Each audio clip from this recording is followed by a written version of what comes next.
VIT की smart class में आप सभी का स्वागत है। और फंडामेंटल की इस क्लास में हम लोग पढ़ने वाले हैं कीबोर्ड के बारे में। इनपुट डिवाइस में कीबोर्ड के अंतर्गत हम बता रहे थे आपको कि जैसे कि मैंने इसके पहले भी आपको बताया था कि कीबोर्ड में कितने प्रकार के बटन पाए जाते हैं, किस बटन का क्या प्रयोग होता है। जैसे कि यहाँ पे लिखा हुआ है कीबोर्ड में, इसमें पहला पॉइंट यहाँ पे दे रहा है, मस्ट कॉमन इनपुट डिवाइस।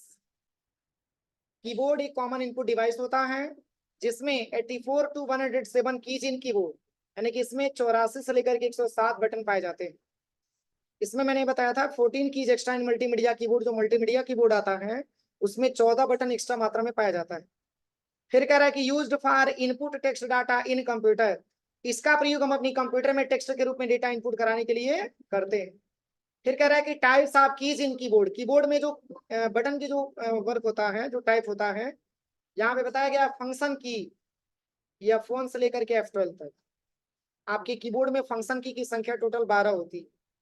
फिर यहाँ पे न्यूमेरिक कीपैड भी पाया जाता है, सिंबल की भी होता है, अल्फाबेटिकल की भी होता है, एरो की भी होता है और स्पेशल की भी होता है। तो जैसे कि ये हमारे सामने कीबोर्ड का स्ट्रक्चर दिख रहा है, और इसमें PS2 और USB के बारे में मैंने आपको बताया था कि पहले के टाइम में PS2 टाइप का कीबोर्ड और माउस आता था, लेकिन बाद में उस पोर्ट को चेंज करके USB टाइप का कीबोर्ड और माउस लगाया, जिसमें कि ऐसा स्ट्रक्चर आपको देखने को मिल रहा है। और ये हमारा होता है एस्केप की, इसका प्रयोग हम बैक जाने के लिए करते हैं। मैंने बताया था कि ये पावर पॉइंट के स्लाइड पे मैंने ओपन किया है, अगर हम इसको एस्केप बटन दबाते हैं तो ये हमारा नॉर्मल स्लाइड हो जाता है। फिर अगर मैंने यहाँ पे विंडोज बटन दबा दिया, इस ऑप्शन को हम हटाना चाहते हैं तो एस्केप बटन से हम इसको ऑप्शन को हटा सकते हैं। इसको बड़ा करना चाहते हैं तो शिफ्ट प्लस F5 से इसको बड़ा भी कर सकते हैं। तो ये मैंने आपको एस्केप के बारे में बताया। अगला जो ऑप्शन दिया है पूरा का पूरा एक प्रकार का सिंबल की यहाँ पे दिया हुआ है, जैसे एक्सप्लेनेशन मार्क का सिंबल, ऐसे बहुत सारा सिंबल आपका दिया है। इस सिंबल का प्रयोग करने के लिए, कीबोर्ड का प्रैक्टिकल करने के लिए आप एक बार विंडोज बटन दबाइए और यहाँ पे आप टाइप करिएगा नोटपैड और इंटर बटन प्रेस कर दीजिए। ये नोटपैड की सॉफ्टवेयर आपके सामने ओपन हो जाएगा और बारी बारी से इसी पे आपको प्रैक्टिकल करके देखना है। जैसे अभी मैंने जो सिंबल के बारे में बताया है, देखिए इसमें दो ऑप्शन लिखा हुआ, एक नंबर भी लिखा है और सिंबल भी लिखा हुआ। तो जब भी आपको सिंबल लिखना हो, इसके लिए आपको शिफ्ट बटन का इस्तेमाल करना होता है। शिफ्ट का इस्तेमाल करके अगर आप ऐसे टाइप करते हैं तो सारा का सारा सिंबल यहाँ पे लिखा हुआ मिलता है। समझ में आ रहा है ना? और चलिए इसके जस्ट बगल में हम बात करें तो यहाँ पे दिया है आपका टैब की। तो टैब का दो प्रयोग होता है। पहला ये होता है कि लॉन्ग स्पेस के लिए, और एक्सेल में एक सेल से दूसरे सेल में जाने के लिए। जैसे कि मान के चलिए मैंने यहाँ पे टाइप कर दिया राजीव, बीच में लॉन्ग स्पेस चाहिए तो टैब बटन दबा करके और यहाँ पे हम दूसरा नाम यहाँ पे टाइप कर सकते हैं।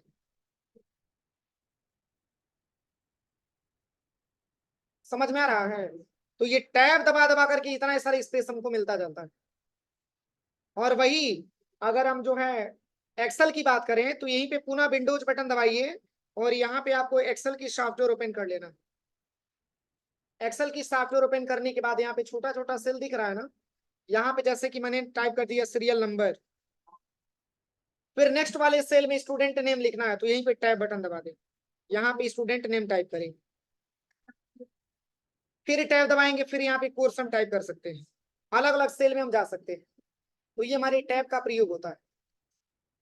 अगला जो ऑप्शन आपका दिया है ये है आपका कैप्स लॉक। तो कैप्स लॉक का बस एक ही प्रयोग है, अगर आप यहाँ पे टाइप करेंगे तो सारा का सारा टाइप होगा आपका कैपिटल लेटर में। जैसे कि अभी मात्र एक ही सिंबल आपके कीबोर्ड में जल रहा है, देखिए जब कैप्स लॉक चालू करेंगे तो दूसरा सिंबल जल जाएगा। ये आपके कैप्स लॉक का सिंबल होता है, और इस केस में सारा का सारा लेटर आपका कैपिटल लेटर टाइप होता है। ये हमारे कैप्स लॉक का प्रयोग होता है। जितने बार भी आप टाइप करेंगे ये सारा का सारा कैपिटल लेटर में टाइप होता है। और वही अगर हम इसको ऑफ कर देते हैं, जैसे कि मैंने इसको बंद कर दिया, तो सारा लेटर स्मॉल में टाइप हो। लेकिन हम ये चाहते हैं कि नाम का पहला अक्षर कैपिटल हो, तो शिफ्ट के साथ पहला अक्षर दबाएंगे तो कैपिटल आ जाए, और बाकी आप वैसे बटन प्रेस करेंगे तो ये सारा का सारा आपका स्मॉल लेटर में टाइप हो जाएगा। तो कैप्स लॉक ऑफ ऑफ होने पर कैपिटल लेटर लिखने के लिए हमको शिफ्ट का हेल्प लेना होता है, और कैप्स लॉक ऑन होने पर स्मॉल लेटर लिखने के लिए शिफ्ट का इस्तेमाल करना होता है। अब देखिए यहाँ पे शिफ्ट के बारे में मैंने अभी आपको बताया है, पहला मैंने बताया सिंबल लिखने के लिए, और दूसरा प्रयोग स्मॉल से कैपिटल और कैपिटल से स्मॉल के लिए। और शिफ्ट का जो तीसरा प्रयोग है, शिफ्ट के साथ हम एरो की दबाते हैं तो हमारा डेटा सिलेक्शन हो पाता है। समझ में आ रहा है? हाँ, एरो की जो यहाँ पे दिया है ना, एरो की, यही एरो की शिफ्ट के साथ अगर आप जैसे यहाँ पे कर्सर है आपका और यहाँ तक आपको सिलेक्शन करना है, तो शिफ्ट के साथ लेफ्ट एरो दबाएंगे तो आपका डेटा सिलेक्शन हो पाएगा। टॉप की सिलेक्शन करना है तो टॉप एरो दबाइए, डाउन का सिलेक्शन करना है तो डाउन एरो दबाइए, जो आप एरो यहाँ पे दबाएंगे वही आपका सिलेक्शन हो पाएगा। अब चलिए, इसके बाद से यहाँ पे दिया है कंट्रोल बटन। तो कंट्रोल का सबसे ज्यादा प्रयोग शॉर्टकट की में किया जाता है। जैसे कंट्रोल ए से आपने पूरे डेटा को सिलेक्शन कर लिया, कंट्रोल प्लस सी से आप इस डेटा को कॉपी करेंगे और यहाँ पे जितने बार भी चाहेंगे कंट्रोल प्लस वी बटन दबा करके आप इसको पेस्ट भी कर सकते हैं।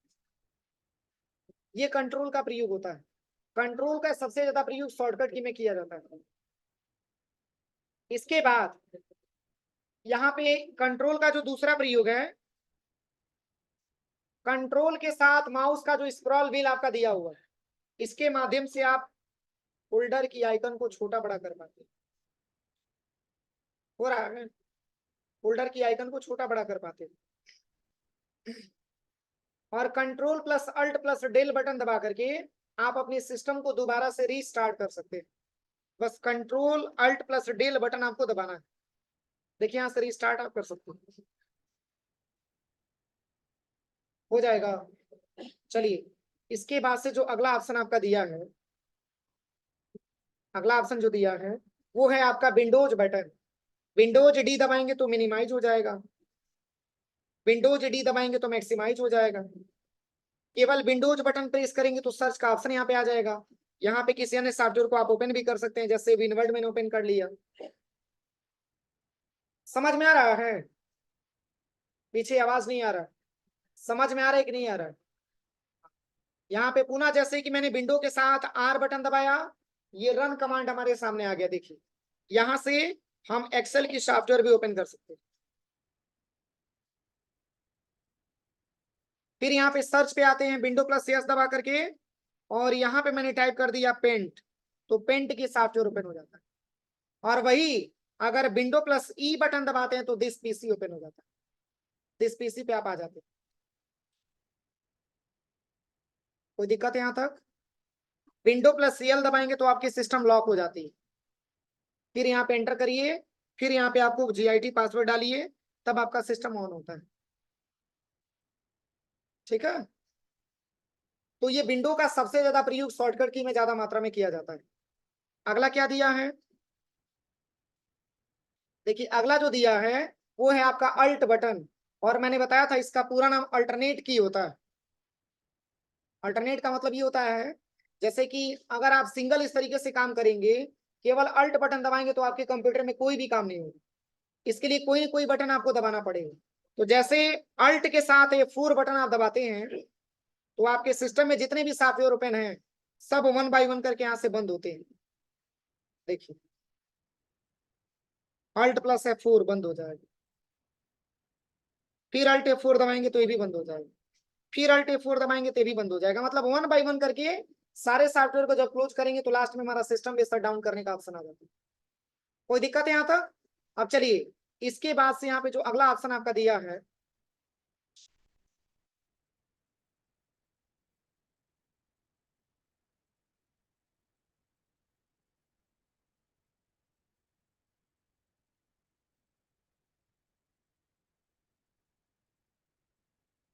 अगला जो ऑप्शन आपका दिया है यहाँ पे, ये है आपका अल्ट का एक और भी प्रयोग है। देखिए अगर आप अल्ट के साथ शिफ्ट बटन दबाएंगे तो कंप्यूटर की लैंग्वेज चेंज हो जाएगी।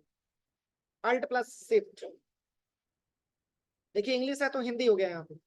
यहाँ पे देखिए टास्क बार में दिखा रहे हैं यहाँ पे, अल्ट के साथ शिफ्ट दबाएंगे तो लैंग्वेज आपका चेंज हो जाता है, और अल्ट के साथ टैब बटन दबाते हैं तो ऐसे इंटरफेस आपको मिल जाता है।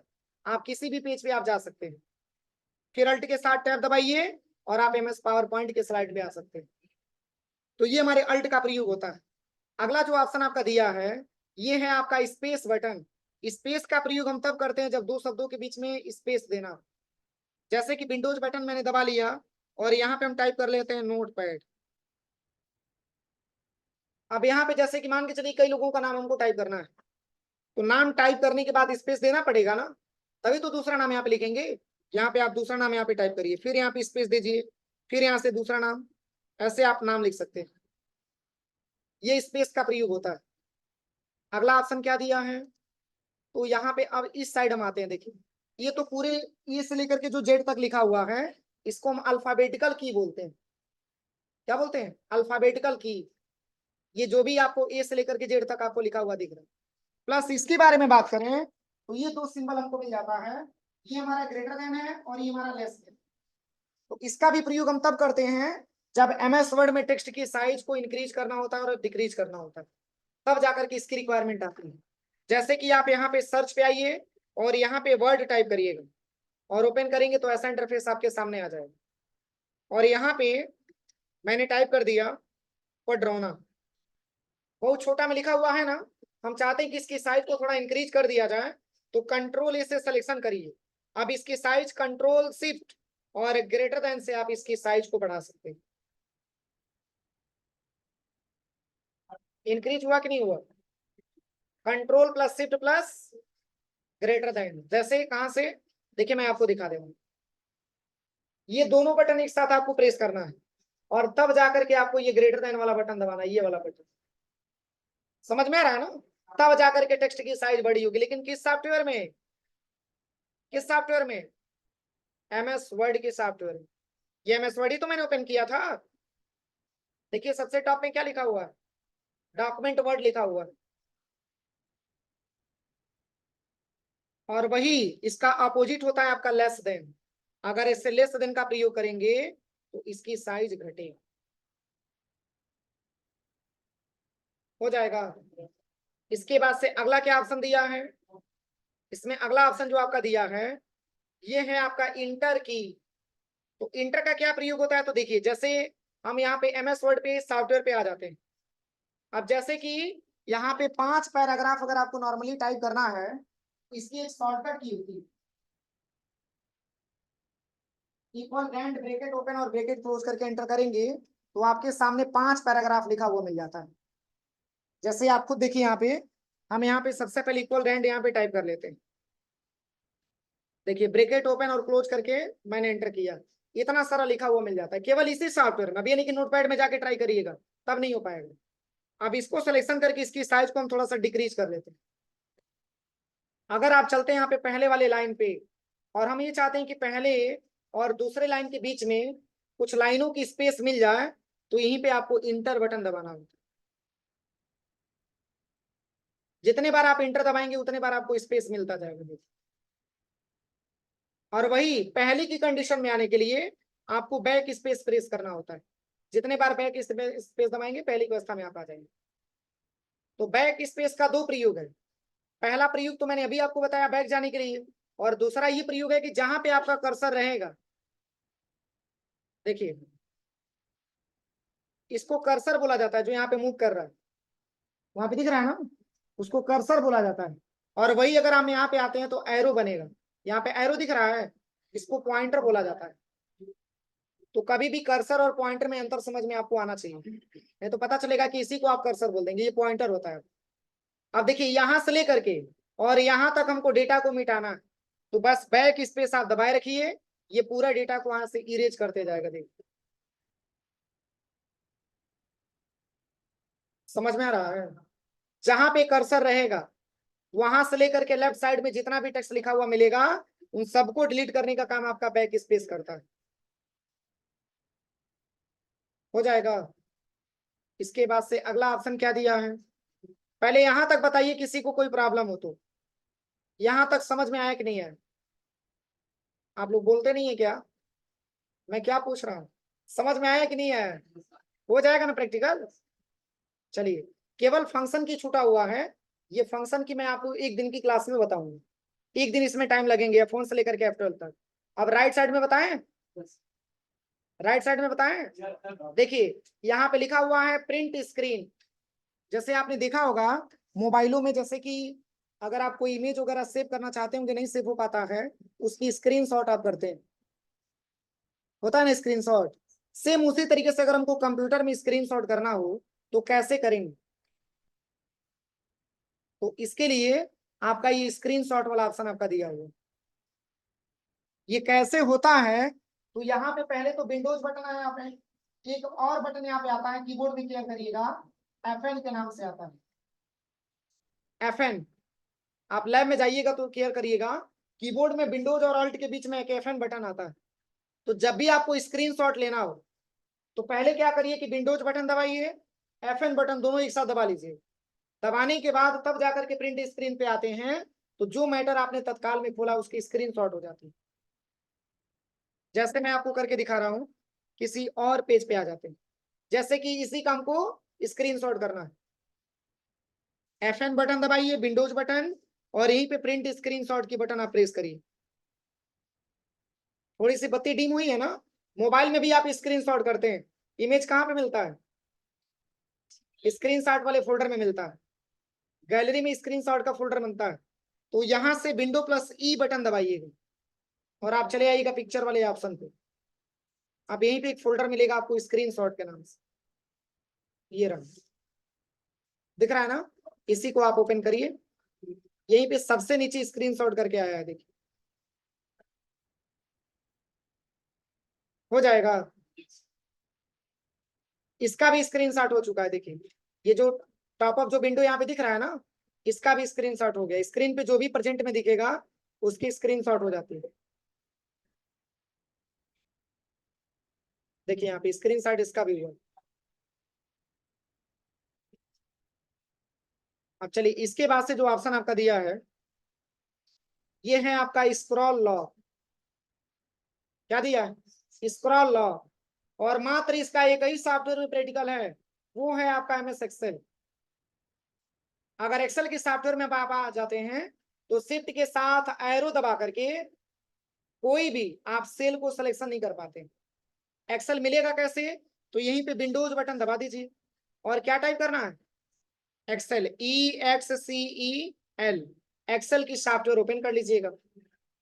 ओपन करने के बाद अब देखिए यहां से हम शिफ्ट के साथ सिलेक्शन कर पा रहे हैं, हो रहा है ना सिलेक्शन? इसी को ब्रेक करने के लिए आपको स्क्रॉल को इनेबल करना होता है। ये स्क्रॉल इनेबल होगा FN plus window plus FN plus shift plus scroll lock enable होगा। अब देखिए काम कर रहा है, अब कुछ भी सिलेक्शन नहीं करेगा, कीबोर्ड से ही केवल सिलेक्शन नहीं होगा, बाकी माउस से तो सिलेक्शन हो जाएगा, पर इसमें कीबोर्ड वाला ऑप्शन काम नहीं करेगा। बस इसी को ब्रेक करने के लिए हमको स्क्रॉल को इनेबल करना होता है। अगर हम यहाँ से इसको डिसेबल कर देंगे, जैसे कि मैंने इसको डिसेबल कर दिया, अब देखिए अब प्रॉपर तरीके से काम करेगा, देखिए काम करेगा, समझ में आ रहा है? चलिए अगला क्या ऑप्शन दिया है?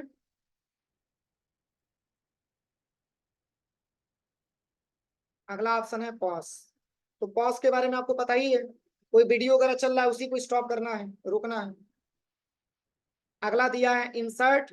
तो इंसर्ट का क्या प्रयोग है? तो जैसे अपनी कंप्यूटर में कोई इमेज वगैरह इंसर्ट कराना हो, इसका बहुत ज्यादा कोई प्रयोग नहीं होता है, जैसे कि आपका पॉज हो गया, इंसर्ट हो गया, इसका अपनी कंप्यूटर में कोई बहुत ज्यादा प्रयोग नहीं है। हाँ, अगर डिलीट के बारे में हम बात करें तो डिलीट का बहुत ज्यादा प्रयोग होता है।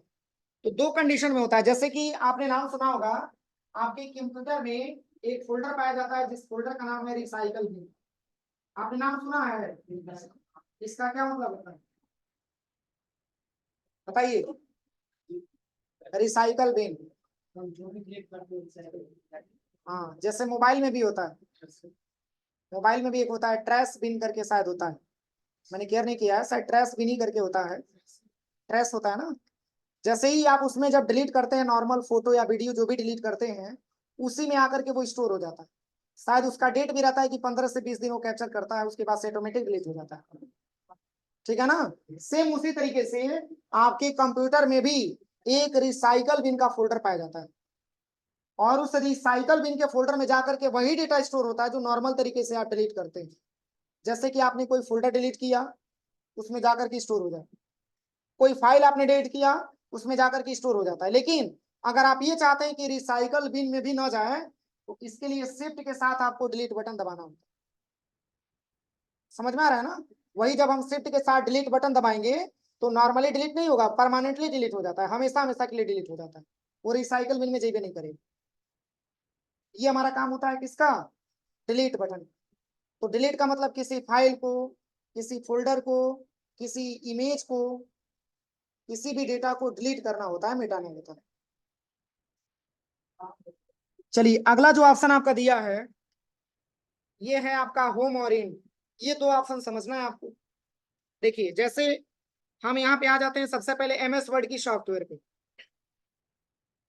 अभी इतना सारा मैंने टाइप किया है ना, इसी को मैंने कंट्रोल से सिलेक्शन कर लिया और कंट्रोल+C बटन दबा करके कॉपी कर लेते हैं और यहाँ पे आके कंट्रोल+V बटन दबा करके पेस्ट कर देते हैं। अभी पेजों की संख्या 1 दिख रहा था ना, अब देखिए पेजों की संख्या टोटल 14 दिख रहा है। दिख रहा है ना? अब एक नंबर के पेज पे अगर आपको जाना हो तो कंट्रोल के साथ होम बटन दबाते हैं। समझ में आ रहा है ना? पेज के सबसे टॉप में लेके आता है। वही कंट्रोल के साथ अगर आप इंड बटन दबाते हैं तो सबसे लास्ट वाले पेज पे आप आते हैं। यही हमारे कंट्रोल का प्रयोग होता है, सॉरी होम और इंड का प्रयोग होता है। कंट्रोल+होम बटन दबाएंगे तो सबसे टॉप में आ जाएंगे और कंट्रोल+इंड बटन दबाएंगे तो सबसे लास्ट में आ जाएंगे। अब क्वेश्चन ही बनती है कि सर हमको बीच वाले पेज पे जाना हो तब क्या करें? तो देखिए इसके लिए भी ऑप्शन आपका दिया है, पेज अप और पेज डाउन, दो ऑप्शन आपका दिया है। अगर पेज अप और पेज डाउन का प्रयोग करेंगे तो पेज को आप ऊपर नीचे लेके जा सकते हैं। पेज अप करेंगे तो पेज आपका ऊपर जाएगा और पेज डाउन करेंगे तो पेज आपका नीचे जाएगा। ये हमारे पेज अप और पेज डाउन का वर्क होता है, जो कि आपके कीबोर्ड में यहाँ पे दिया है। देखिए यही दिया है, पेज अप और पेज डाउन। यहां तक कोई दिक्कत किसी को? सबको समझ में आया? आवाज नहीं दे रहे हैं आप लोग, समझ में आया कि नहीं? समझ में आया है? हो जाएगा प्रैक्टिकल। बाकी ये ऑप्शन जो लास्ट आपका दिया हुआ है नम लॉक, ये पहली सिंबल चल रही है ना कीबोर्ड में, यही आपका सिंबल है नम लॉक वाला। अगर आप इसको ऑफ करेंगे तो ये भी बंद हो जाएगा। यहाँ पे गलती स्ट्रक्चर बना हुआ है, ये फर्स्ट में यहाँ पे कैप्स लॉक को कर दिया गया, ध्यान दीजिए इंडिकेटर लाइट्स में दिख रहा है यहाँ पे, इसमें नम होना चाहिए, सेकंड पे कैप्स होना चाहिए, थर्ड पे आपका स्क्रॉल होना चाहिए। आप ये समझिए कि कीबोर्ड में जो 3 इंडिकेटर लाइट्स होता है उसमें पहला वाला इंडिकेटर लाइट्स आपका क्या है? नम लॉक, सेकंड वाला कैप्स लॉक और थर्ड वाला स्क्रॉल। तीनों के बारे में मैंने आपको बताया ही। नम लॉक का प्रयोग तब किया जाता है जब इसकी नंबर की लिखने की आवश्यकता हो। जैसे आप यहाँ पे देखिएगा ध्यान से, यहाँ पे हम आ जाते हैं वर्ड के पेज पे, क्या यहाँ पे कुछ नंबर लिख रहा है? देखिए लिख रहा है कुछ नंबर? नहीं लिखेगा, इसलिए क्योंकि ये ऑन नहीं है। जब आप ऑन कर देंगे इसके बाद से कोई भी नंबर आप यहाँ पे टाइप करेंगे तो नंबर यहाँ पे टाइप होता हुआ आपको दिखाई देगा। कभी कभी अक्सर ऐसी प्रॉब्लम होती है कि हम केयर नहीं करते हैं, कभी कभी हम इसको बंद कर देते हैं और टाइपिंग करते समय बार बार इसी नंबर का प्रयोग करते हैं, वो टाइपिंग होता ही नहीं। इसलिए टाइपिंग करते समय ये क्लियर करिएगा कि इसको चालू होना चाहिए। हो जाएगा प्रैक्टिकल, कोई दिक्कत किसी को? तो ये कीबोर्ड में मैंने फंक्शन की को छोड़ करके सारे ऑप्शंस के बारे में मैंने आपको बता दिया। कोई ऐसा ऑप्शन जो आपको समझ में ना आया हो पूछ सकते हैं। एरो की के बारे में मैंने नहीं बताया है, एरो की का भी समझ लीजिए। एरो की का क्या प्रयोग है? देखिए कर्सर अगर हमारा राइट साइड में है, लेफ्ट में लेके जाना है तो बस आपको लेफ्ट लेफ्ट एरो दबाना है। देखिए टॉप में लेके जाना है तो टॉप एरो यहाँ पे क्लिक करना है, देखिए टॉप में लेके चला जाएगा। डाउन में लेके आना है तो डाउन में आप लेके आ सकते हैं। मेन इसका वर्क है कर्सर को एक डायरेक्शन से दूसरे डायरेक्शन में मूव कराना, यही मेन इसका प्रयोग होता है। पीछे किसी को कोई प्रॉब्लम है? समझ में आया कि नहीं है? हो जाएगा प्रैक्टिकल। पहले आप लैब में जाइए, प्रैक्टिकल करिए। अगर इन केस कोई प्रॉब्लम आती है तो फिर मैं दोबारा आपको बताऊंगा, लेकिन पहले खुद से ट्राई करेंगे तब। जैसे कि मैंने पढ़ा करके आपको छोड़ा और आप लैब में जाके इसकी प्रैक्टिकल करिए। समझ में आ रहा है ना? अगर प्रैक्टिकल हो जाता है तो सही है, नहीं हो पाएगा तो पुनः मैं एक बार रिपीट करूंगा, लेकिन पहले खुद से करिए आप प्रैक्टिकल।